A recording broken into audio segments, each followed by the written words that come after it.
समोरची व्यक्ती बोलली, त्याचा फार त्रास झाला. परिस्थितीला सामोरं कसं जावं हे कळत नाहीये ना तुला. आता आज मी तुला एक असा आरसा दाखवणार आहे की तुझी ही घालमेल आहे ना, ही घालमेल कायमची थांबली. आता शांतपणे अगदी अखेरपर्यंत लक्षपूर्वक ऐक.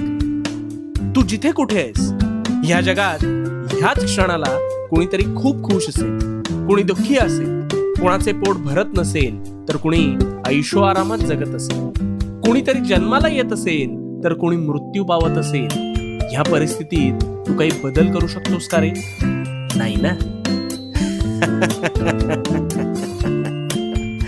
कारण हा ज्याचा त्याचा प्रश्न आहे, नाही का? मग कोणीतरी तुला बोललं आणि मग तू तेच मनात फिरवणं, याने तुझे प्रश्न सुटणार आहेत का?